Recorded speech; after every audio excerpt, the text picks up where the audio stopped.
God is not a man with a mood, a flood, or a teddy bear. We think God is like us because we think we are what we're not. We think we're bodies, so we assume he has one too, just bigger, invisible, and sitting in the sky somewhere behind the weather. We gave him feelings, rage, jealousy, disappointment. We gave him rules and the punishments that come when you break them.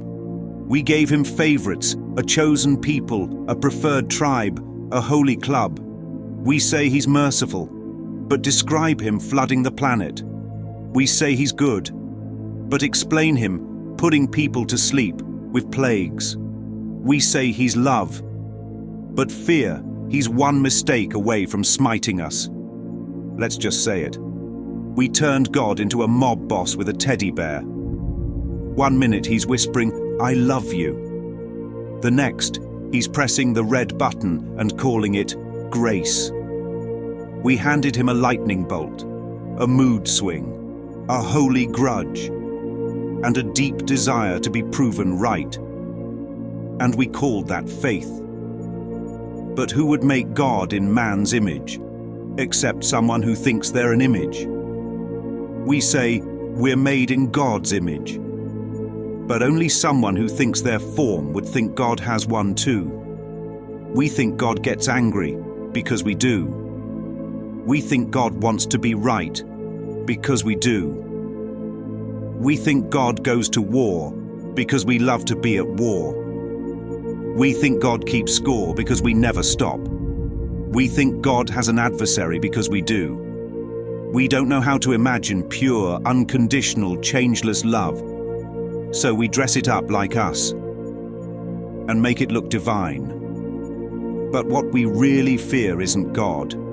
It's the guilt we projected onto him, and the silence that comes when our favorite stories stop holding up. We made a God who keeps track of sin, who has a book of names, who lives far away, who's planning a day of wrath, who's already decided who's in and who's out. But when you stop and look closely, you'll see. That's not God. That's the ego with a robe and a scepter. That's guilt in a throne room. And then comes the clever part. We act like we fear him, but we break his so-called laws every day. We say we believe he's watching, but we live like he's never shown up. We scare ourselves with fire and judgment, but nothing ever really comes. The flood is always tomorrow. The end of the world is always just around the corner, and the wrath never arrives, because he never sent it. We're not afraid of God. We're afraid of losing the version we made, the one who lets us blame, divide, and fear. Because if that God disappears, so does the illusion of separation, the truth. We are not separate waves stranded on dry land, while the ocean of God churns somewhere far away. We are not little forms trying to earn the favor of a massive form with cosmic rules.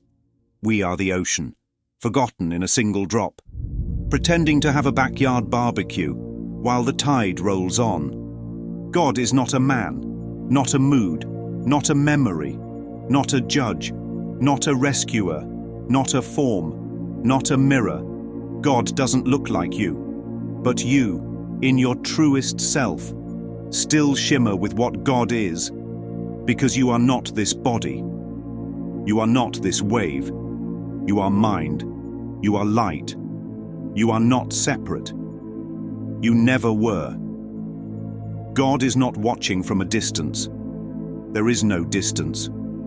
God is not waiting for your return. You never left. God doesn't forgive you, because he never condemned you. God doesn't need to be understood, because he is what understanding comes from.